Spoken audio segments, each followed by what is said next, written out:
दरवाजा खोलो जावियार, अब बस करो। सारी रात जनीरा के रोने और सस्कियों की आवाजें सुनाई देती रहीं। ऐसा लगता था जैसे वो दर्द से मर रही हो। जावियार की सुहाग रात थी, मगर जनीरा के लिए क़यामत से कम न थी। जनीरा खून में लत-पत जावियार के कमरे में लाई गई थी। उसके भाई ने चौधरी इकराम का कत्ल किया था और पंचायत ने इंसाफ के नाम पर इस मासूम को कुर्बानी बनाकर चौधरी के बेटे के हवाले कर दिया था। जावियार की खाला रश्मिला का दिल खौफ से कांप रहा था। वो बार-बार दरवाजा खटखटाती रही।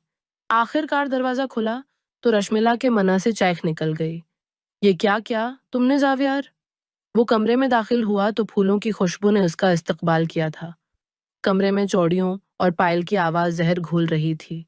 वो जेर रब मुस्कुराते हुए दरवाजे तक बढ़ा, अच्छे से कमरे को ताला लगाया, खिड़कियों की तरफ आया, पर्दे बराबर किए और गसल खाने का दरवाजा भी बंद कर दिया। वो खामोशी से घूंघट के नीचे से ही उसकी एक कार्रवाई मुलाकात कर रही थी। उसे समझ नहीं आ रही थी कि आखिर वो कर क्या रहा है। घूंघट उठाओ, वो नरमी से कहते हुए उसके और अपने दरमियान सारे फासले मिटाते हुए उसके पास बैठ गया। वो घूंघट किए कांपते हाथों के साथ सर झुकाए बैठी रही। उसके दिल की धड़कन मामूल की रफ्तार से हटकर चल रही थी। वो बहुत घबराई हुई लग रही थी। वो नरमी से उसके हाथ अपने हाथों में लेते हुए जरा सा दबा गया, जबकि उसकी उस हरकत पर जनीरा कांप कर रह गई। वो उससे इतनी अच्छी रोश की उम्मीद नहीं रख रही थी। लगता है कम सुनती हैं आप। वो नरम से लहजे में उसके कान के पास मना करते हुए बोला, तो शर्म के मारे उसके गाल लाल होने लगे। उसकी गर्म सांसों की तपश तक महसूस कर चुकी थी। अपना हाथ दिखाएं, वो दोबारा बोला, तो जनीरा ने ना चाहते हुए भी अपना हाथ आगे कर दिया। उसका हाथ अपने हाथों में लिए काफी देर उसे देखता रह गया। फिर उस हाथ को अपने होंठों के करीब लाया और एक बोसा दिया। वो कांप कर रह गई। पहली बार कोई मर्द उसके उतना करीब बैठा इस पर हक जता रहा था। वो अपना हाथ छड़वाते हुए बाजू पीछे खींचने ही लगी थी कि उसके दोनों बाजुओं से दबोचते हुए अपने बहुत करीब कर गया। छोड़ें, उसने जल्दी से कहा और अपना हाथ छड़वाने लगी, मगर वो उस पर अपनी गिरफ्त सख्त कर चुका था। आइंदा जो कहूँ चुपचाप मान लेना, वरना बहुत भयानक सजा दूंगा। वो बोला तो वो सिर झुका कर रह गई। उसे लगा कि ये शख्स यहाँ के रिवायती लोगों से मुख्तलिफ होगा, मगर वो भी उन्हीं जैसा था। वो आंखें मीच कर रह गई। हक रखता हूँ तुम पर। आइंदा ये लफ्ज मेरे सामने बोला तो कुछ बोलने के काबिल नहीं रहोगी। उसकी आवाज और लहजे में सख्ती महसूस करके जनीरा की आंखें नम होने लगी। अंगूठी रखी है टेबल पर, पहन लेना। वो ये कहते ही बड़े-बड़े कदम उठाते गसल खाने की तरफ बढ़ गया, जबकि वो उस अंगूठी को देखकर रह गई। इसमें चमचमाता हुआ हीरा उसे अपनी तरफ मतोजा कर रहा था। अभी वो दूसरी तरफ मना किए खड़ी हुई थी जब वो छोटे-छोटे कदम उठाते उस तक आया। इसकी कमर में बाजू डाले और अपने सीने से लगा लिया। वो फड़फड़ा कर रह गई। उसे मज़ाहमत करता देख ज़ावियार के माथे पर बल पड़ने लगे। वो सख्ती से उसके बाजू दबोचते हुए उसे बेड पर धिका दे गया, जबकि ज़नीरा का दोपट्टा खता हो चुका था। वो उसकी आंखों में आंखें डाले उसकी तरफ बढ़ा। ज़नीरा ने जल्दी से आंखें मींच लें। वो उसकी सतह पर मुस्कुराया, मगर जाहिर नहीं होने दिया और चुपचाप उसके लबों को अंदर अपनी दस्तरस में ले गया। वो तड़प रही थी, उसे दूर करने की कोशिश में हलकान हो रही थी, मगर वो शख्स उसे सांस भी नहीं लेने दे रहा था। काफ़ी देर बाद वो उससे दूर हटा तो वो हाँफ रही थी। उसकी भोली सांसों को महसूस करते हुए वो मुस्कुराया और गसल खाने की तरफ बढ़ गया। शायद वो कपड़े लेना भूल गया था, उसी लिए अलमारी से कपड़े निकालकर वो गसल खाने का रख कर चुका था। जबकि वो जल्दी से उठी, भागते हुए टेबल तक आई और बगैर गिलास में पानी डाले वो जग मना से लगा गई। होंठ पर कट लगने की वजह से खून का जायका उसके मन्ना में घुलता चला गया। वो पानी पीकर मन्ना साफ करते हुए कोने में जा बैठी। वो बुरी तरह डर गई थी। उसे ज़ावियार से इस बात की उम्मीद नहीं थी। काफ़ी देर उसने ज़ावियार के बाहर निकलने का इंतज़ार किया, क्योंकि उसे भी कपड़े बदलने थे। 10 मिनट गुजर गए। जब वो ना आया तो वो ड्रेसिंग टेबल के सामने बैठकर अपने ज़ेवरात उतारने लगी। किसकी इजाज़त से तुम चेंज कर रही हो? वो गुस्से में बोला तो ज़नीरा ने उसे घूर कर देखा, जैसे समझ ना पा रही हो। वो एक अनचाही दुल्हन थी, कैसे अपने शौहर का इंतज़ार कर सकती थी? मेरे सिर में दर्द हो रहा है, मुझे चेंज करके सोना था। वो अटक-अटक कर बोली, तो ज़ावियार का कहकहा बुलंद हुआ। तुम्हें किसने कहा है कि तुम आज रात सो सकोगी? आज के बाद हर रात तुम्हारे लिए क़यामत के बराबर होगी। वो मानी ख़ाइज़ अंदाज में बोलता हुआ उसकी तरफ बढ़ा, तो ज़नीरा जल्दी से उठकर खड़ी हो गई। वो ज़्यादातर ज़ेवरात उतार चुकी थी। इसका गला बहुत गहरा था, जिस्म की बनावट तक वाज़ेह हो रही थी। शर्म के मारे वो सिर से दोपटा उतार कर शानों पर फैला गई। इसकी उस हरकत पर ज़ावियार हंसने लगा और रख फेर कर खुद को परस्कौन किया और फिर चेहरे पर संजीदा तासर सजाते हुए उसकी तरफ बढ़ने लगा। वो एक-एक कदम पीछे लेने लगी। उसकी आँखों से खौफ वाज़ेह दिखाई दे रहा था। कमरा रोशनी से नहाया हुआ था। वो वाज़ेह तौर पर उसे दिखाई दे रही थी। अचानक ज़ावियार ने आगे बढ़कर कमरे की सारी लाइट साफ़ कर दें। एक छोटा-सा बल्ब जल रहा था जिसकी वजह से अभी भी कमरे में नेम अंधेरा था, मगर वो दोनों एक दूसरे को अच्छे से देख सकते थे। ये एकदम ज़नीरा दीवार के साथ जा लगी। ज़ावियार के हाथ अपनी शर्ट पर चलने लगे। वो घबराकर आँखें बंद कर गई। वहाँ से भागने की भी इसमें हिम्मत नहीं थी। मेरी तरफ देखो। वो मना पर हाथ रखे रख फेरे खड़ी थी। जब ज़ावियार ने गुस्से से कहा, तो वो नफ़ी में सिर हिलाने लगी। वो उसके दोनों बाजू कमर के पीछे करते हुए सख्ती से दबोच गया। वो कराह कर रह गई। आइंदा ऐसी हरकत मत करना। वो उसे वार्निंग देते हुए उसकी गर्दन पर झुका और अपने लब रख दिए। वो कांप रही थी, जबकि ज़ावियार उसकी उस हरकत पर मुस्कुराने लगा। इसका जी चाह रहा था कि उस औरत के टुकड़े-टुकड़े कर दे, मगर उसे बदला लेने का वो रिवायती अंदाज बिल्कुल भी पसंद नहीं था।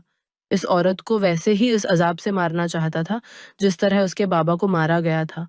एकदम बाप को याद करके उसकी आँखों में लाली घुलने लगी। वो गुस्से से उस औरत को बाजू से उठाए हुए बेड पर पटक गया। वो खौफज़दा होकर उसे देखने लगी। ऐसा लग रहा था कि वो अपने होश व हवास में नहीं है। ज़नीरा ने ज़ावियार को देखा तो उसे इस हालत में पाकर वो घबरा गई और बेड से उठने की कोशिश में उसे और ज़्यादा गुस्सा दिला गई। वो खुद को तमाम कपड़ों से आज़ाद करते हुए उसकी तरफ बढ़ा। ज़नीरा के रोने में शिद्दत आ गई। वो उसे सख्ती से अपने सीने से लगा चुका था। उसके हाथ जो बेड पर उसे परे धकेलने में चल रहे थे, ज़ावियार ने नाकामी से उन हाथों को देखा और उनमें अपने हाथ तरतीब देते हुए उसे तमाम तर मुज़ाहमत से रोक दिया था। वो तड़प कर रह गई। ज़ावियार ने उसके जिस्म को अपनी दस्तरस में लिया और जाबजा अपना लम्स छोड़ता गया। वो रोती रही और ज़ावियार की शिद्दतें बढ़ती जा रही थीं। रश्मेला का कमरा ज़ावियार के साथ वाला कमरा था। वो परेशानी से टहलती रह गई। वो किसी की बच्ची के साथ ऐसा जुल्म होते नहीं देख सकती थी। पहले भी एक ऐसा ही कत्ल उनके डेरे में हुआ था, जहाँ एक मासूम को रांध दिया गया था। वो महज 16 बरस की थी। ज़नीरा तो फिर भी 22 बरस की एक समझदार लड़की थी। रश्मेला गसे से टहलते हुए कमरे के कई चक्कर लगा चुकी थीं। उनकी टांगें शल हो रही थीं। कई बार उन्हें ज़नीरा की चीखें सुनाई दी थीं।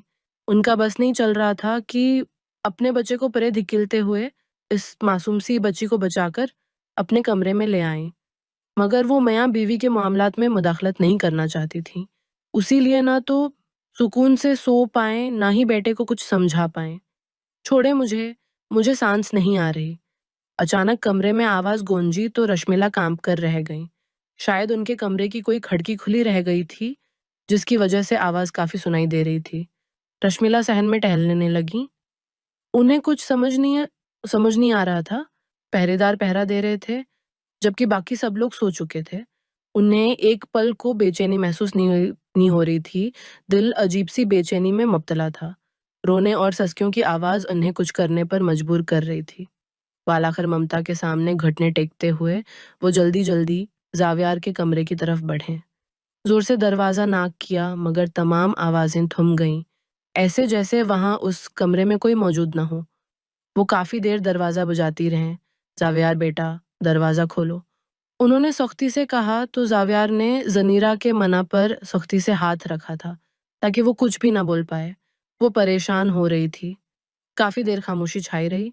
15 मिनट बाद एक बार फिर ज़नीरा के रोने की आवाज़ बाहर आई तो रश्मिला तड़प कर रह गईं। काफ़ी देर उन्होंने दरवाज़ा बजाया, मगर किसी ने भी दरवाज़ा नहीं खोला। वो थक हार कर अपने कमरे में ही चली आईं। बाकी रात भी उन्हें ज़नीरा की चीखें सुनाई देती रहें। सुबह वो उठे तो आवाजें थम चुकी थीं। ऐसा लगता था जैसे किसी ने उस सारी रात चीखते रोती लड़की का गला घूंट दिया हो। वो जल्दी से बिस्तर से उतरे। ना जाने कब उनकी आंख लग गई थी, बगैर नमाज पढ़े वो जावियार के कमरे की तरफ बढ़े। दरवाजा खुला था। वो जल्दी से दौड़कर कमरे में दाखिल हुए। जनीरा बेसुध होकर बेड पर लेटी थी। ऐसा लगता था जैसे वो जिंदा ना हो। आंखें खुली हुई थीं और वो किसी गैर मरी नुक्ते को घोर रही थी। जैसे ही रश्मिला ने आगे बढ़कर कंबल हटाया, उनकी चीख निकल गई। ये क्या किया है तुमने जावियार? वो गुस्से से धाड़ें तो जावियार करोफर से चलते हुए उनकी तरफ बढ़ा। रश्मेला ने अपना सिर थाम लिया। वो इस वक्त को कोस कर रह गईं जब उनके भाई चौधरी इकराम का कत्ल हुआ था। असल कहानी वहीं से शुरू हुई थी। कब उनका फर्शता बेटा शैतान बन गया, उन्हें पता ही नहीं चला। वो बदले की आग में अंधा हो चुका था। 3 माह पहले। कौन हो तुम? वो गुस्से से दहाड़ी। तो जावियार ने अपनी आंखें छोटी करके इस लड़की को घूर कर देखा। यही तो उसका टारगेट थी। वो बगैर उसकी बात का जवाब दिए सर से पाँव तक उसे घूरने लगा। वो इतनी खूबसूरत थी कि किसी भी मर्द की पहली ख्वाहिश हो सकती थी, मगर उसके सामने चौधरी जावियार खड़ा था। वो खामोशी से उसे घूर रहा था। उसकी नज़रों से घबराते हुए रास्ता बनाकर क्लासरूम से निकलने ही लगी थी कि जावियार ने आगे बढ़कर उसका हाथ थामा। जबरदस्ती उसे क्लास में ले जाते ही उसने ऊपर से कंडी बंद कर दी। तुम्हारी हिम्मत कैसे हुई मेरा हाथ पकड़ने की? वो दबंग लहजे में बोली तो जावियार ने हैरान होकर उस चटानक भर की लड़की को देखा जो उससे इस लहजे में बात कर रही थी।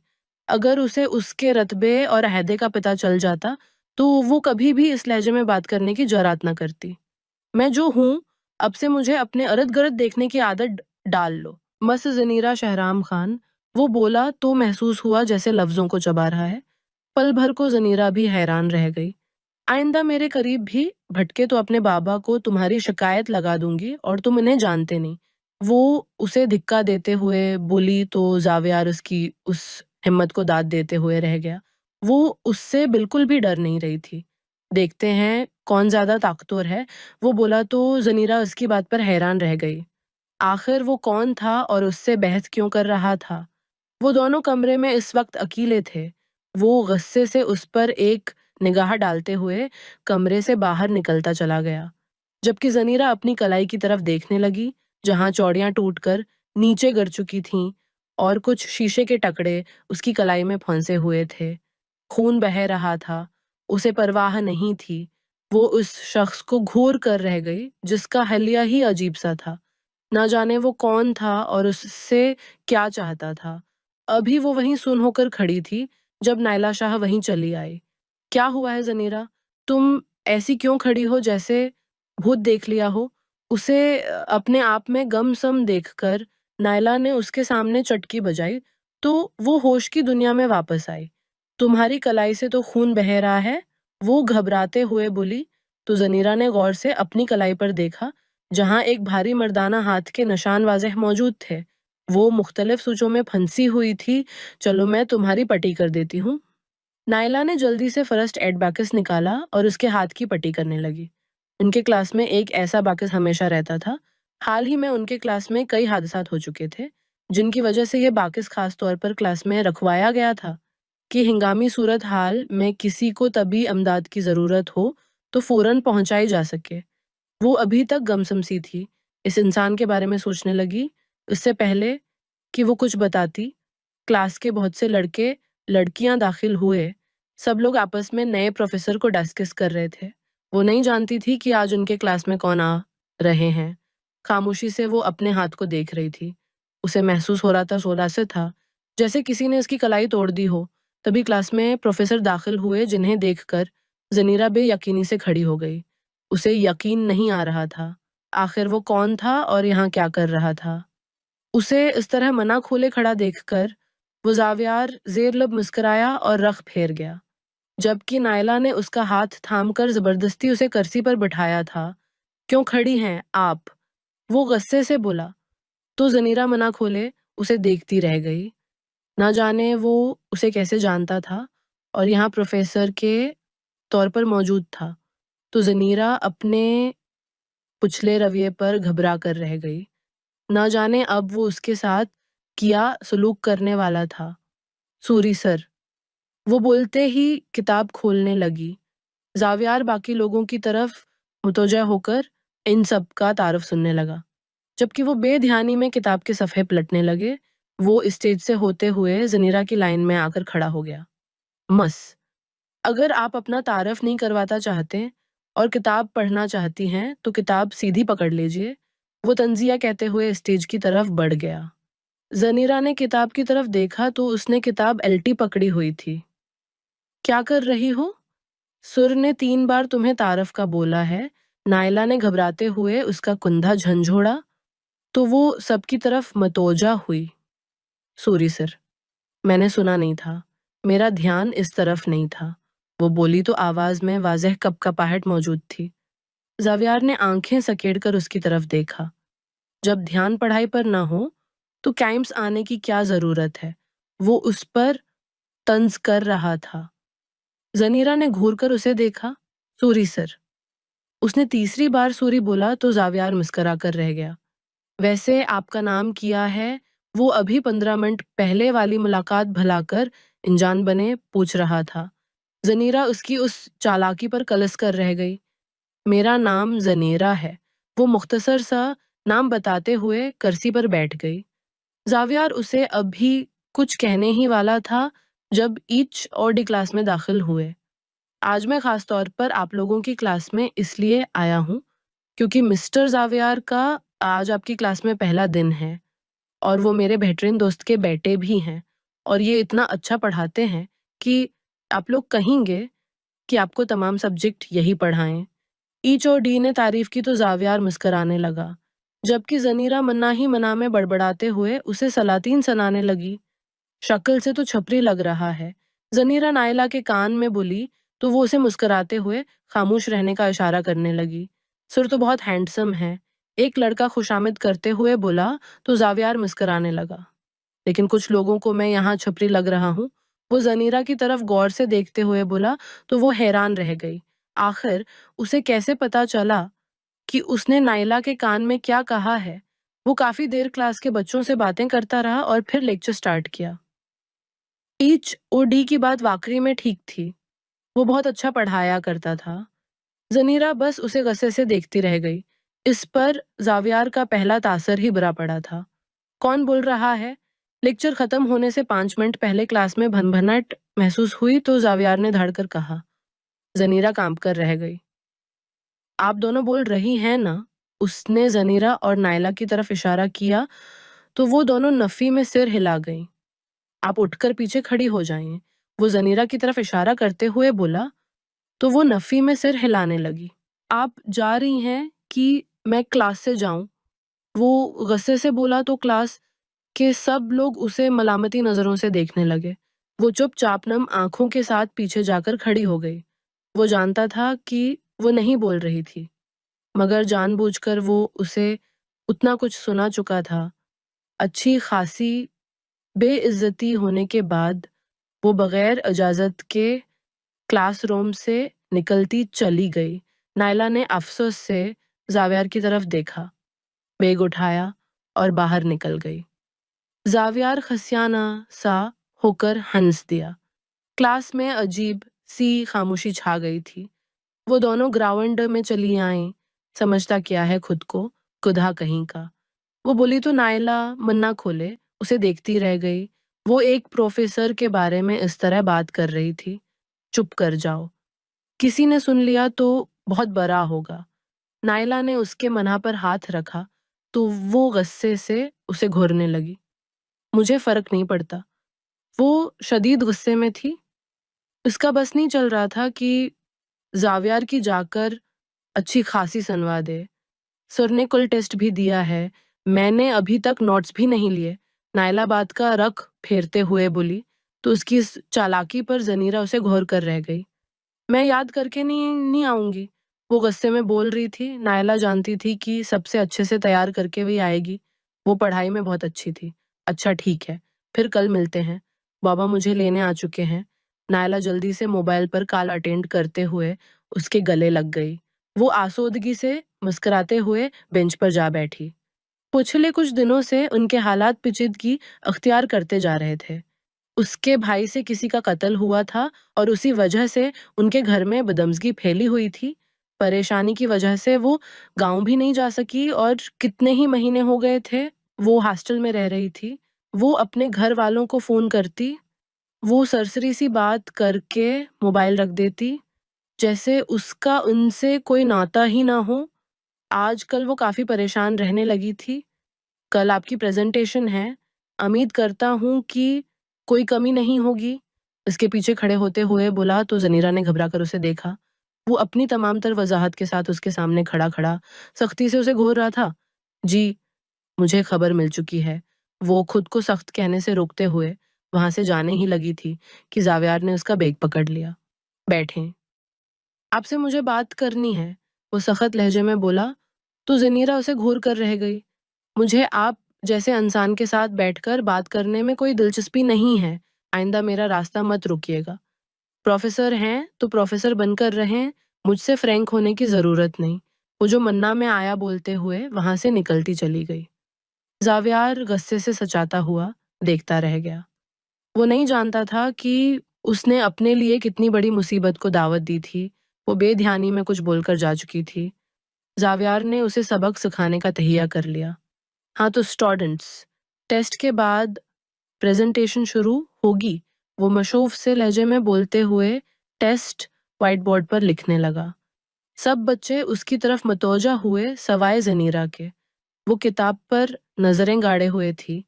परेशान धीमी चाल चलते हुए उसके करीब आया तो देखा कि किताब में मोबाइल छुपाकर इस्तेमाल कर रही थी। वो गुस्से से रग भींच कर रह गया। यहाँ क्या हो रहा है?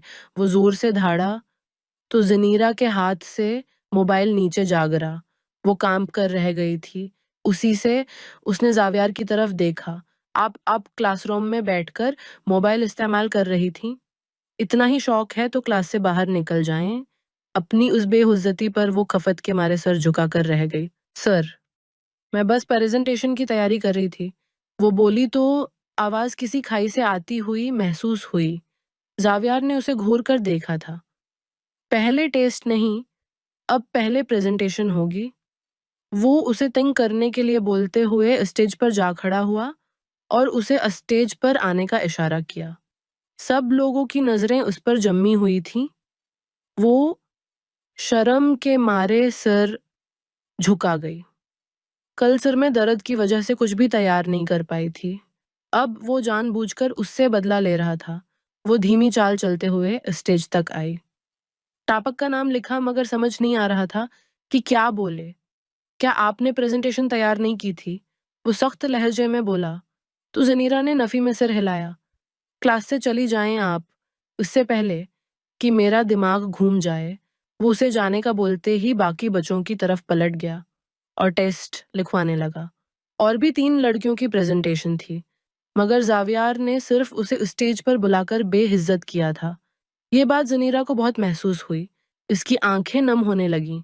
वो क्लास के बाहर खड़ी थी, जब वो बाहर चला आया। आइंदा मेरा कहा नहीं मानोगी तो बहुत बुरा होगा। अब क्लास के अंदर जाओ। वो ये कहते हुए क्लासरूम की तरफ बढ़ गया। जबकि ज़नीरा ना चाहते हुए भी अपनी कुर्सी पर जाकर बैठ चुकी थी। टेस्ट शुरू हो गया था। हर कोई उन्हें मार्कस से टेस्ट लिख रहा था, जबकि वो मुसलसल ज़नीरा को घूर कर रह गया था। वो उन्हीं का सीनियर था। पिछले महीने ही इन लोगों को यहाँ से डिग्री मिली थी और आज बतौर प्रोफ़ेसर के तौर पर उनके सामने खड़ा था। ज़नीरा उसे देखकर रह गई। उसे शदीद गुस्सा आ रहा था। वो जानता था कि उसने सबसे आखिर में ज़नीरा को टेस्ट दिया है, मगर जानबूझकर वो उसकी तरफ बढ़ा और टेस्ट उसके हाथों से खींच लिया। इस पर क्रॉस का निशान लगाया और खूब बातें सुनवाएं। चली जाएं आप क्लास से। आप जैसे बच्चों को कैंप्स पर आने का कोई हक नहीं। ना जाने सारा दिन कहाँ आवारागर्दी करती फिरती हैं कि पढ़ाई नहीं होती आपसे। जो भी मना में आ रहा था, वो उसे सख्त सस्त सुनाए जा रहा था। ज़नीरा आंखें मीच कर रह गई। जब उसे कुछ समझ नहीं आया, तो वो क्लास से बाहर जाने लगी। जब ज़ावियार की आवाज़ पर उसके कदम रख गए। मुझसे इजाज़त लिए बगैर आप यहाँ से नहीं जा सकते। वो धड़ा तो सारी क्लास ही उसे सिर से पाँव तक घोरने लगी। वो खफत के मारे दोबारा आकर कुर्सी पर बैठ गई। कल आपको प्रेजेंटेशन तैयार ना हुआ तो कैंप्स में आने की जरूरत नहीं, वो गुस्से से बोला और बाकी बच्चों के टेस्ट लेते ही क्लासरूम से निकल गया। उसके जाते ही जनीरा की आंखों से मुसलसल आंसू बहने लगे थे। सब बच्चे सर के जाते ही क्लास से निकल चुके थे। वो दोनों क्लास में रह गई थी। नायला के मोबाइल पर उसके मंगेतर की कॉल आने लगी तो वो क्लास से बाहर चली गई, जबकि जनीरा अकेली क्लासरूम में बैठी हुई थी। तुम्हारे बाप का नाम शहराम खान है ना? वो अचानक से क्लास में वारद हुआ तो जनीरा डर के मारे उठ खड़ी हुई। जी सर, वह सख्त लहजे में शदीद गुस्से से बोली तो जावियार उसे देख कर रह गया। जानती हो तुम्हारे भाई ने मेरे बाप का कत्ल किया है, वो बोला तो जनीरा ने हैरान होकर उसकी तरफ देखा। आप कौन हैं? वो डर के मारे पीछे होते हुए बोली तो जावियार एक एक कदम लेते हुए उसकी तरफ बढ़ने लगा। मेरा नाम चौधरी जावियार है, शायद तुमने मेरा जिक्र सुन रखा हो। वो बोला तो जनीरा की आंखें फटी की फटी रह गईं। वो उस शख्स के मुताल्लिक थोड़ा बहुत जानती थी। वो अपने मीबू असूलों का खासा पक्का था और इलाके में भी उसकी काफ़ी दहशत कायम थी। तो मैं क्या करूं? वो कांपते हुए बोली तो जावियार का कहकहा बुलंद हुआ। तो तुम मेरी बीवी बनने को तैयार हो जाओ, क्योंकि मुझे खून के बदले खून नहीं बल्कि शहराम खान की बेटी चाहिए। वो उसके कान के पास सरगोशी करते हुए बोला तो जनीरा कांप कर रह गई। वैसे इंसान के साथ शादी नहीं कर सकती थी। ना जाने इलाके में होने वाले कितने ही वाक़यात का जिम्मेदार उसे ठहराया जाता था, और वैसे इंसान की बेवी कैसे बन सकती थी? और खून बहा में आई हुई औरतों को तो वैसे भी इंसान नहीं समझा जाता था। और उसके बाबा पर उसे पूरा यकीन था कि वो ऐसा नहीं करेंगे। आप चाहे एड़ी चूटी का जोर लगा लें, ऐसा कभी नहीं होगा। वो बोली तो ऐसा महसूस हुआ जैसे उसके मना से अंगारे निकल रहे हैं। ठीक है, शर्त लगा लो। वो ये कहते ही कमरे से बाहर चला गया। यानी वो अब तक अपने बाप का गुस्सा इस पर निकाल रहा था। वो समझ गई कि जानबूझकर उसे तंग किया जा रहा है। वो जल्दी से हॉस्टल आई और फौरन से बाप को फोन मिलाया। बाबा, अभी तक इस कत्ल का फैसला क्यों नहीं हुआ? वो बराब लहजे में बोली तो शहराम खान सर्द आह भर कर रह गए। उनके मुतालबात बढ़ते जा रहे हैं और मैं उन्हें पूरा नहीं कर सकता। वो बोले तो लहजे में कई सदियों की थकिन सवार थी। जनीरा गुस्से से मिठी भींच कर रह गई। क्या चाहते हैं वो लोग? वो दिल पर पत्थर रखते हुए बोली तो शहराम खान तखमीन बांधने लगे। पहले वह कत्ल का बदला कत्ल चाहते थे, मगर अब वो चाहते हैं कि मैं अपनी बेटी को चौधरी इकराम के बेटे के निकाह में दे दूं। वो कमजोर सी आवाज में बोले तो जनीरा समझ गई कि चौधरी इकराम के डेरे में क्या फैसला किया जा रहा है। दादा जान का क्या कहना है? वो बोल तो रही थी मगर आवाज कांप रही थी। उनका कहना है कि वो अपने वारस को नहीं खो सकते। शहराम खान बेटे को बचाने के लिए बेटी को कुर्बान करने का फैसला सुना गए। वो बेयकीनी से मोबाइल को घूरने लगी। आप क्या चाहते हैं बाबा? वो बोली तो शहराम खान अपनी आंखों में आए आंसू साफ करके रह गए। वो एक बारब सरदार थे। रोना उनकी खिसलत में शामिल नहीं था, मगर बेटी को कुर्बान करते वक्त उनकी जुबान तक काम कर रह गई।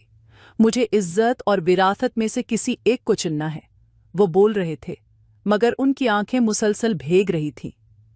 बाबा, मैं आपके फैसले का पूछ रही हूं। वो बोल रही थी मगर उसे महसूस नहीं हो रहा था कि वो जिंदा है। मैं कुछ नहीं कर सकता। मुझे इज्जत पर विरासत को फोकीत देने की जोर जबरदस्ती की जा रही है। तुम्हारे साथ हूं बेटा। मैं अपनी इज्जत, अपनी बेटी कुर्बान नहीं होने दूंगा। वो हुक्मी फैसला करते हुए बोले तो जनीरा के पूरे जिस्म में इत्मीनान की लहर दौड़ गई। वो बगैर खुदा हाफिज बोले काल काट कर रह गई। शहराम खान मोबाइल घूरते रह गए। तो क्या उनकी बेटी भी यही चाहती थी? उन्हें लगा था शायद वो कहे कि वो अपने भाई के लिए कुर्बान होने को तैयार है, मगर उसकी तरबियत शहराम खान ने की थी। वो झुकना नहीं जानती थी, मगर आज कसम उसके हक में फैसला करने के बजाय उसे खून बहा में सौंपने को तैयार खड़ी थी। उसे पिता नहीं था कि कल का दिन उसके लिए क़यामत की नवेद लाएगा। मैं नहीं जानता मेरी बेटी कहाँ है, शहराम खान भरे जलसे में बोले तो चौधरी ज़ावियार तंजिया मुस्कुरा कर रह गए। आपका बेटा मलिक छोड़कर जा चुका है और आपकी बेटी जो शहर पढ़ने गई थी वो वापस ही नहीं आई। ऐसा कैसे हो सकता है कि बाप को इस बात का कहाँ इल्म न हो, बाप भी वो जो 10 गांव का सरदार है। चौधरी ज़ावियार ने सबको उसकी तरफ मतोजा किया तो सब सरदार आपस में गुफ्तगू करने लगे। हर कोई सरगोशियों में बात कर रहा था। शहराम खान और चौधरी ज़ावियार एक दूसरे को गुस्से से घूर रहे थे। अपनी इज्जत बचाने के लिए शहराम खान को जलसे में झूठ बोलना पड़ गया। उन्होंने ज़नीरा को उसकी खाला के घर जाने का हुक्म दिया था। वो मुतमईन थे कि उनकी बेटी महफूज हाथों में है, उसीलिए जलसे में इतनी बड़ी बात कर गए थे। आप कहना चाहते हैं कि आपकी बेटी जलसे का सुनकर ही भाग गई है। चौधरी ज़ावियार ने एक बार फिर तस्दीक चाही तो शहराम खान न चाहते हुए भी सिर को गम दे गए। हर तरफ खामोशी छा गई, यानी आपकी बेटी किसी के साथ भाग गई है। चौधरी ज़ावियार ने शहराम खान की आंखों में देखते हुए कहा। उसने बात अगलवाने के लिए आखिरी दाव फेंका था तो वो तड़प कर रह गए। उनकी बेटी के बारे में किस तरह की बातें की जा रही थीं। मेरी बेटी भागी नहीं है और ना ही वो ऐसी है। शहराम खान गुस्से से धाड़ते हुए उठ खड़े हुए, जबकि चौधरी ज़ावियार का कहकहा बुलंद हुआ, तो फिर आपने उसे भगा दिया है, वह सख्ती से कहते हुए शहराम खान का गरिबान पकड़ गया। इससे पहले कि दोनों सरदारों में लड़ाई शुरू होती, बहुत से सरदार आगे आए और उन दोनों को खींचकर एक दूसरे से दूर किया। मैं बताता हूं क्या हुआ है, चौधरी ज़ावियार ने सबको मुखातब करते हुए कहा तो शहराम खान सिर झुका कर रह गए। उनका झूठ इतनी जल्दी बाहर आ जाएगा वो सोच भी नहीं सकते थे। ज़नीरा को उन्होंने मोबाइल बंद करने को कहा था, तब से उनकी कोई बात नहीं हुई थी। उन्होंने बेटी को अपनी बीवी की बहन के घर छोड़ा। उसके शोहर कोई आम इंसान नहीं बल्कि बहुत बड़े सियासतदान थे, मगर ये नहीं जानते थे कि उनका वास्ता चौधरी ज़ावियार से पड़ा है। जिस चीज पर उसका हक होता है वो छीन कर हासिल कर लेता है। उनकी बेटी भागी नहीं है, उन्होंने खुद उस फैसले से बचने के लिए उसे भगाया है। वो शदीद गुस्से में बोला तो शहराम खान ने तड़पकर उसको देखा और खामोश रहने का इशारा किया। सरदारों के सामने उनकी इज्जत 2 कौड़ी की होकर रह गई थी। रिहाम खान, ज़नीरा शहराम खान को लाओ। चौधरी ज़ावियार धाड़ा तो सब सरदार सामने देखने लगे। रिहाम खान ज़नीरा से फासला बनाते हुए एक औरत के साथ जलसे में दाखिल हुआ। ज़नीरा के हाथ बांधे गए थे और आंखों पर पट्टी मौजूद थी। न तो वो बोल सकती थी और न ही देख सकती थी। दूर से ही शहराम खान उसे पहचान गए। जब वो अपनी खाला ज़ात के साथ शापंग माल गई थी, तभी उसे अगवा करके यहां उस जलसे में लाया गया। वो खुद बहुत बेचैन थी। इन दोनों बाप बेटे की मंसूबाबंदी बड़े तरीके से नाकाम हुई थी। शहराम खान सिर पकड़ कर रह गए। मेरा तमाम सरदारों से मुतालबा है कि अभी उसी वक्त खून बहा के तौर पर उनकी बेटी को मेरे निकाह में दे दिया जाए, वरना उनसे कुछ बुईद नहीं कि ये लोग कल को उसे फिर कहीं गायब करवा दें, और मैं ऐसा नहीं चाहता। मुझे इंसाफ चाहिए। वो बोला तो तमाम सरदार आपस में सरगोशियां करने लगे। हर किसी का फैसला मुख्तलिफ था। कुछ लोग शहराम खान के साथ खड़े थे तो किसी ने चौधरी ज़ावियार का साथ देने का फैसला कर लिया। मौसूफ सरदार बलाल खान अपनी कुर्सी पर बैठे हुए थे। आप सब खामोश हो जाएं। वो गुस्से से दहाड़े तो हर कोई खामोश हो गया। ज़नीरा कांप कर रह गई। शहराम खान बेबसी से बेटी को आखिरी बार देख कर रह गए। वो इतनी बड़े सरदार होने के बावजूद अपनी बच्ची की जान नहीं बचा पाए थे। अभी उसी वक्त ज़नीरा शहराम खान और चौधरी ज़ावियार का निकाह किया जाए, और तब तक ज़नीरा को अपने बाप से मिलने की इजाज़त नहीं होगी जब तक चौधरी ज़ावियार खुद न चाहे। और भी बहुत सी शर्तें बयान की जा रही थीं कि निकाह शुरू हो गया। जैसे ही निकाह ख़त्म हुआ, ज़नीरा बेहोश होकर वहीं गिर गई। शहराम खान आगे बढ़े, मगर चौधरी ज़ावियार ने उन्हें रोक दिया। आपने सुना नहीं कि मेरी इजाजत के बगैर आप उसे मुखातब भी नहीं कर सकते। दौड़ रहे उससे। वह सख्ती से कहते हुए जनीरा की तरफ बढ़ा, मराजबा की मदद से उसे उठाया और लैंड क्रूजर की तरफ बढ़ गया। निकाह हो चुका था।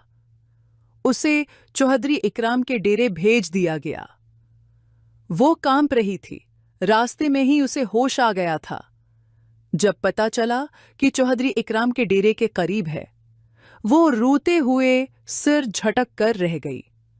वो इस बात से अनजान थी कि बनी में आई हुई लड़कियों के साथ कैसा सलूक किया जाता है, और जिस तरह चौधरी जावियार उसके सामने आया था वो उससे नफरत करने लगी थी। वो बतौर प्रोफेसर 2 महीने तक उसे पढ़ा चुका था। वो रोते हुए चौधरी इकराम के डेरे में दाखिल हुई, ये सोचकर कि या तो पसी हुई मर्चों के साथ उसका इस्तकबाल किया जाएगा, या हो सकता है कि उसे उस तरह रास्ते पर नंगे पांव चलाया जाए जहां टूटा हुआ शीशा बखरा हुआ हो। ऐसे मुजरिम तो उसने अपनी आंखों से देखे थे। वो गुस्से से कांप रही थी। चौधरी इकराम के डेरे पहुंचते ही ना तो कोई इस्तकबाल के लिए आया, न ही उसके खिलाफ किसी ने कोई इक़दाम किया। वो परेशान सी होकर एक तरफ खड़ी थी जब मुलाजमा ने उसे चौधरी जावियार के कमरे में भेज दिया। वो चुपचाप जाकर सोफे पर लेट चुकी थी जब उसे अपने उर्द गर्द किसी की खुशबू महसूस हुई। वो गहरी नींद में किस्मस आई। फिर अपने ऊपर किसी भारी वजूद को पाकर वो हड़बड़ा कर उठ बैठी। देखा तो सामने जावियार खड़ा था, उसे घूर रहा था। वो नींद में से धिका दे चुकी थी। वो सोफे पर उसके साथ नीचे बैठा, उसे घूर रहा था। आप यहां क्या कर रहे हैं? वो हकलाते हुए बोली, तो जावियार उसे सिर से पांव तक घूर कर रह गया। दूर रहे मुझसे। वो जावियार को वार्निंग देते हुए उठकर जाने ही लगी थी जब जावियार ने एक जस्त में उसका हाथ थामा और सोफे पर उसे पटक दिया। ये लो हक महल। वो बहुत से कागजात उसके हाथ में थमाते हुए उस पर झुकने ही वाला था जब दरवाजा बज उठा। वो घबराकर पीछे हुआ था। जनेरा जल्दी से उठकर दोपटा दरस्त करने लगी। मैं हिना के घर गई थी। पता चला कि तुम आ चुकी हो तो फौरन चली आई। रश्मेला मुस्कुराते हुए उसकी तरफ बढ़े तो जनीरा सिर झुकाकर रह गई। शायद वो उसके खिलाफ कोई साजिश करेंगी, यही सोचकर जनीरा झरझरी लेकर रह गई। बेटी, कैसी हो तुम? वो इतनी मोहब्बत से बोलें कि जनीरा सिर उठाकर उनकी तरफ देखने लगी। बचपन में ही उसकी मां उसे जन्म देते हुए इंतकाल कर गई थी। उसके दोनों भाई उससे 10 बरस बड़े थे। वो मां की मौत के जिम्मेदार उसे ठहराते थे। घर में उसे कोई भी पसंद नहीं करता था सवाए शहराम खान के। एक औरत का मोहब्बत भरा लहजा महसूस करके उसकी आंखें नम होने लगीं। कितनी ही औरतों में उसने अपनी मां ढूंढने की कोशिश की थी, मगर हर बार उसे नाकामी का सामना करना पड़ा था। और आज एक औरत इससे कितनी मोहब्बत से पेश आ रही थी। बेटी, मैं तुमसे पूछ रही हूं, तुम ठीक तो हो? रश्मेला ने उसका हाथ थामकर उसे सोफे पर बिठाया और खुद उसके साथ बैठ गईं। जावियार ने दोनों को बातों में मसरूफ देखा तो चुपचाप वहां से उठ गया और उसका सारा मॉड गलत हो गया था। मैं ठीक हूं, आप कैसी हैं? वो हैरान होकर बोली। उसे अभी तक यकीन नहीं आ रहा था कि उसके साथ इतना अच्छा सलूक किया जा रहा है। बेटी, मैं जानती हूं जावियार जरा गुस्से का तीज है, मगर बहुत अच्छा इंसान है। तुम्हें कभी तुम्हारी हद से बढ़कर दुख नहीं देगा। उसे समझो, वो बेमां का बच्चा है। रश्मेला ने उसके हाथ पर दबाव बढ़ाते हुए कहा तो वो हैरान रह गई। जावियार की सगी मां को किसी ने कत्ल कर दिया था। फिर चौधरी इकराम की शादी मुझसे कर दी गई। वो मेरी बड़ी बहन थी। यूं भांजों को संभालने की जिम्मेदारी मैंने अपने सर ले ली। वो बोलें तो जनीरा हैरान होकर उन्हें सुनती रह गई। जावियार कमरे में दाखिल हुआ। उन दोनों को एक दूसरे के कान में बातें करते देखकर खासा हैरान हुआ था। आखिर कैसे राज व न्याज हो रहे थे कि उसके आते ही दोनों चुप हो गईं। पार्लर वाली आधे घंटे में आती होगी। वो तुम्हें तैयार कर देगी। थोड़े हालात संभल जाएं तो शादी के प्रॉपर फंक्शन शुरू होंगे। बेटी, तुम परेशान मत होना। रश्मिला ने जनीरा को सिर पर बोसा देते हुए कहा। जनीरा उनके उस इच्छे रवैये की मरीद होकर रह गई थी। वो इस बात पर सिर हिलाती रही। वो उसे हदायत देते हुए कमरे से निकल गईं। उनके जाते ही जावियार बेसब्री से उसकी तरफ बढ़ा, मगर वो उसके पास आने से पहले ही दौड़कर गस्ल खाने में घुस गई और इंदर से कंडी लगा ली। जावियार बेजवाबी खाकर रह गया। उसे इस लड़की से उम्मीद नहीं थी कि वो उसे चुकमा दे जाएगी, मगर उसने भी सोच लिया था कि रात को उसे मजा चुखा कर रहेगा। आखिर उसने अपना बाप खोया था। उसे तैयार करके जावियार के कमरे में बैठाया गया तो डर के मारे वो हिल भी न पाई। उसे जावियार से खौफ महसूस हो रहा था। जिस तरह की वो बातें कर रहा था वो बिल्कुल खौफजदा हो गई थी। सारी रात वो अपना हक जताता रहा। सुबह वो उठ भी न पाई। जब रश्मिला उसके कमरे में दाखिल हुए, जावियार, तुम्हारा दिमाग खराब हो गया है क्या? क्या किया है तुमने उस मासूम बच्ची के साथ? वो सख्त लहजे में बोले तो जावियार रख फेर गया। उन्हें जावियार से उस किस्म के रवैये की उम्मीद नहीं थी। वो इंसान से शैतान बन गया था। कुछ नहीं हुआ, बस ऐसे नखरे कर रही है, वो सख्त लहजे में कहते हुए बाल सेट करने लगा। रश्मिला ने जल्दी से पानी का गिलास उठाया और जनीरा के मना पर छींटे मारने लगी। उसकी आंखें तो खुली हुई थीं, मगर वह साकत थी।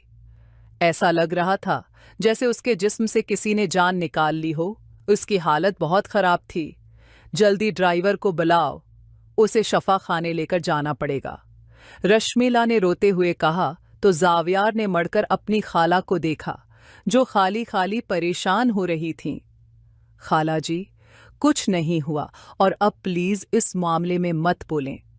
वो ये कहते हुए कमरे से जाने लगा था जब उसकी नजर जनीरा पर पड़ी। वो बेड की तरफ भागा। सफेद चादर लाल हो चुकी थी। वो समझ नहीं पाया और उसे बाहों में थामे अपनी लैंड क्रूजर की तरफ बढ़ा। रश्मिला चादर थामे उसके पीछे पीछे आ रही थी। मुलाजमों ने हैरान होकर देखा था। सबको नजरअंदाज करते हुए शफा खाने की तरफ बढ़ गए। 3 घंटे बाद डॉक्टर इमरजेंसी रूम से बाहर निकली तो शदीद गुस्से में थी। आपकी बेटी थी ये? वह रश्मिला की तरफ आई तो उन्होंने नफी में सिर हिला दिया। यानी आपकी बहू है, डॉक्टर ने अंदाजा लगाते हुए कहा। रश्मिला ना चाहते हुए भी इस बात पर सिर हिला चुकी थीं। डॉक्टर उन्हें लेकर अपने कीबन में आ गईं। उनके भांजे को बुलाएं, वो सख्त लहजे में कहते हुए नंबर डायल करने लगीं। तो रश्मिला जल्दी से जावियार को लेकर उनके कीबन में दाखिल हुए। इंसान है या दरंदा? एक बच्ची की हालत आपने क्या से क्या कर दी है। जानते भी हैं उसे कितनी खून की बोतलें लगी हैं। डॉक्टर बेबसी से कहते हुए इस बेहस इंसान को झंझोर डालने की आखिरी कोशिश करने लगी, मगर वो तो उस तरह गम सम बैठा था जैसे उसने कुछ किया ही ना हो। मैम, अब वो कैसी है? रश्मिला ने डॉक्टर को मीम बुलाकर कहा तो वो नागवारी से उसे देख कर रह गई। शक्कर करें कि बच गई है, वरना ये पुलिस केस बन जाता। डॉक्टर कुछ दवाइयां लिखते हुए बोले तो जावियार ने बेजारी से डॉक्टर को देखा और मोबाइल पर झुक गया। उसे कोई अफसोस नहीं हो रहा था। हालांकि वो इस लड़की को दिल व जान से चाहता था। उसे अपने बाप की मौत का कोई अफसोस नहीं था, क्योंकि इस तरह के लोगों का यही इंजाम होता है।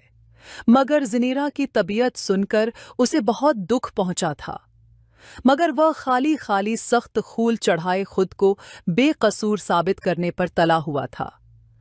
रश्मिला उसे घूर कर रह गईं, जिसकी वजह से आज उन्हें एक डॉक्टर और उसके शफा खाने के पूरे आमले के सामने शर्मिंदा होना पड़ा था।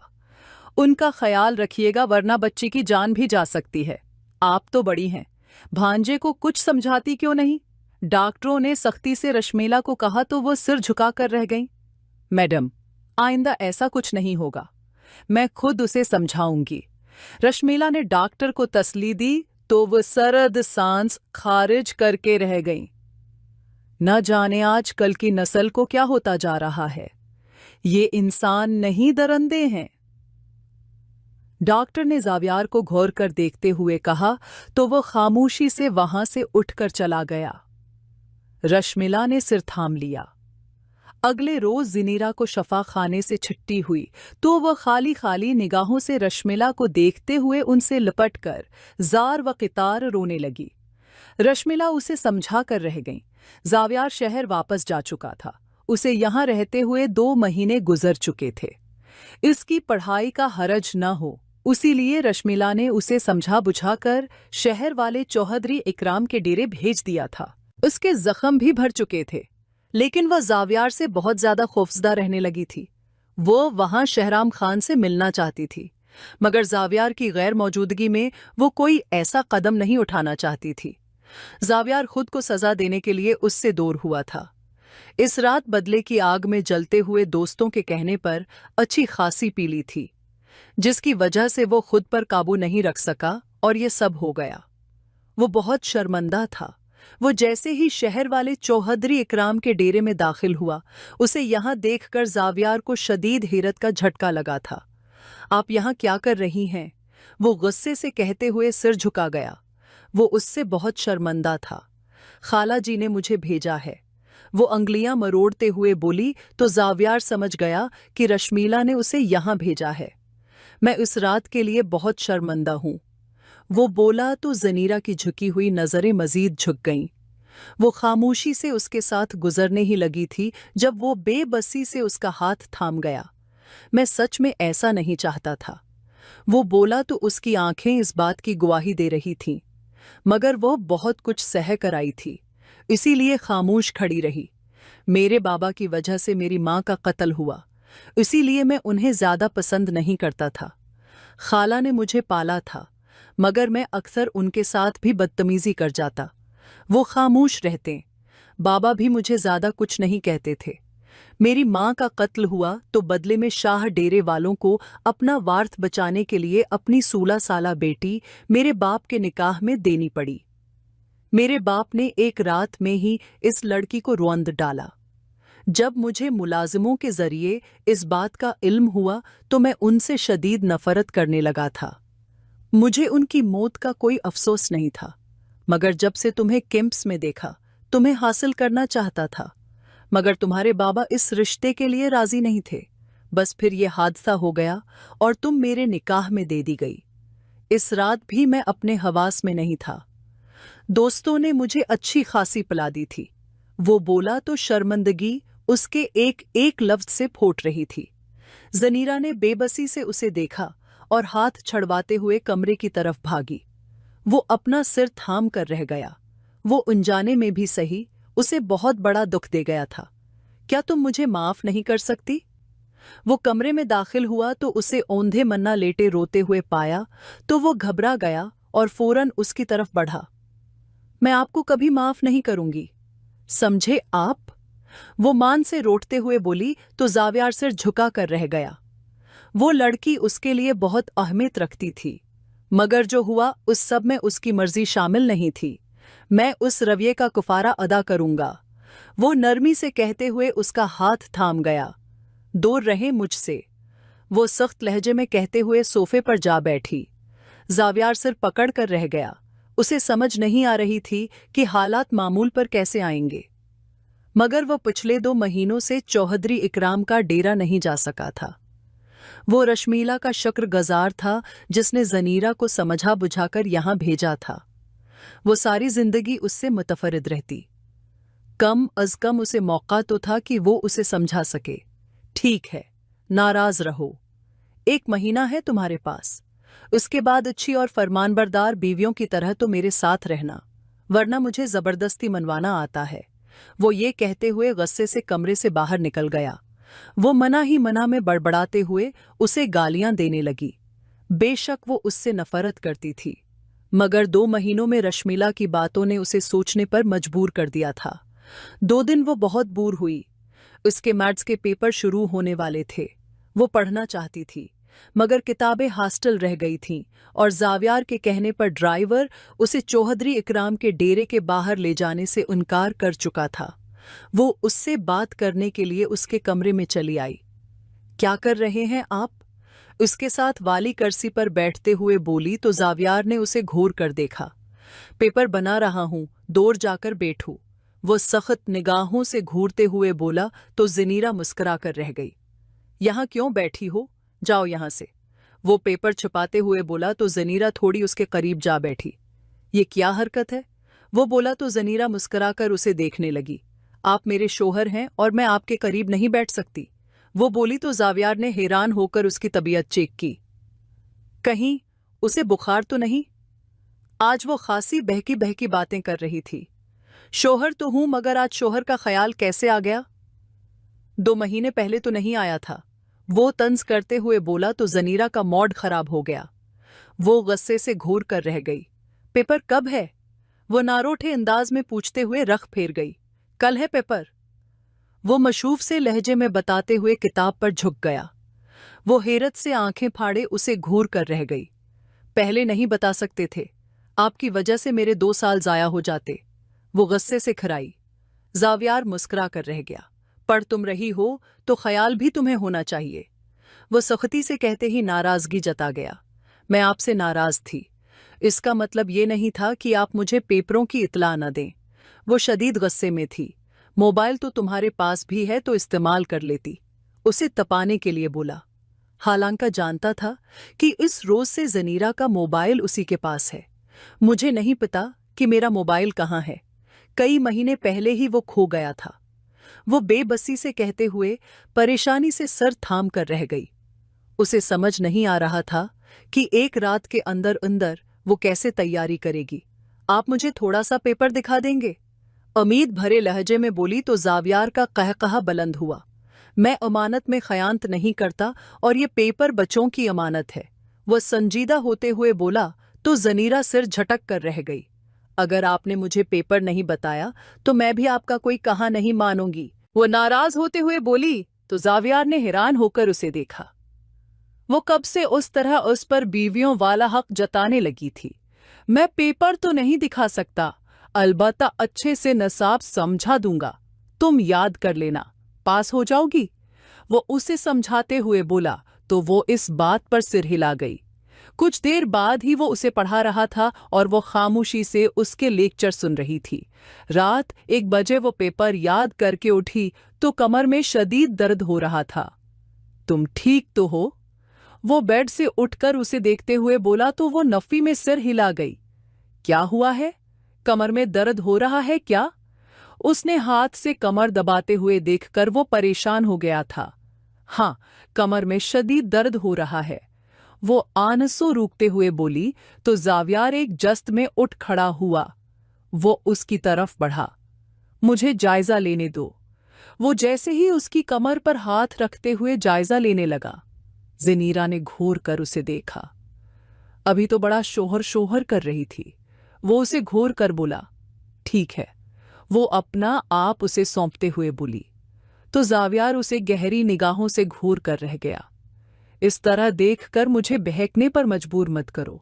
वो सारा इल्जाम उस पर डालते हुए बेशर्मी से बोला तो जनीरा ने हैरत से मना खोले उसे देखा। मैंने क्या किया है?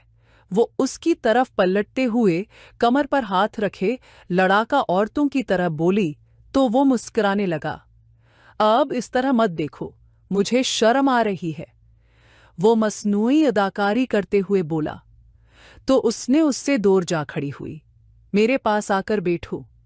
उसे दूर जाते देख वो शदीद गुस्से में आया था। 2 महीने नाराजगी में गुजारने के बाद अब वो वापस आई थी तो उससे दूर जाने की बात कर रही थी। वो एकदम गुस्सा हो गया। आपने मुझे पेपर नहीं बताया तो फिर मैं आपको क्यों मानूं? वो हठ धर्मी से कहते हुए वहां से जाने ही लगी थी। जावियार उसकी तरफ बढ़ा। उसे जबरदस्ती न करने के बावजूद बाहों में उठाया और नरमी से बेड पर लिटा दिया। वो गुस्सा थी, मगर फिर भी मज़ाहमत नहीं कर पाई। मैं आपसे नाराज हूं, दूर रहा मुझसे, वो खफगी से धिका देते हुए बोली तो वो हंसते हुए बेड पर सीधा उसके पहलू में लेट गया। क्यों भाई, किस खुशी में नाराज हो? वो उसे गौर से देखते हुए बोला तो वो शर्मा गई। गालों पर लाली बखर चुकी थी। जावियार उसकी कमर दबाने लगा। आपने एक बार भी पलटकर मेरे मुताल्लिक नहीं पूछा, वो नाराज होते हुए बोली तो जावियार मुस्कुराकर रह गया। यूं बोलो कि तुमने मुझे याद किया, शायद मेरे प्यार को भी, वो उसके कान में सरगोशी करते हुए बोला तो शर्म के मारे वो रख फेर गई, जबकि वो जोर जोर से हंसने लगा। ऐसी बात नहीं है, मैंने सारी जिंदगी महरूमियां देखी हैं। अगर आप भी मुझे फरामोश कर देते तो मैं कहाँ जाती? वो अपने अंदर का खौफ बताते हुए बोली। तो जावियार हैरान हुआ। इसका हाथ धीरे धीरे हरकत करता हुआ जनीरा की कमर के गर्द मजबूत दायरा बना गया था। जनीरा उसकी उस हरकत पर उसके सीने में अपना मनहा छिपाकर रह गई, क्योंकि सबको मैं मनहूस लगती थी। उन्हें लगता था कि मेरी वजह से उम्मी की जान गई है, जो कि कहीं ना कहीं सच भी है। जनीरा रोते हुए बोली तो जावियार को ऐसा महसूस हुआ जैसे किसी ने उसका दिल मसल कर रख दिया हो।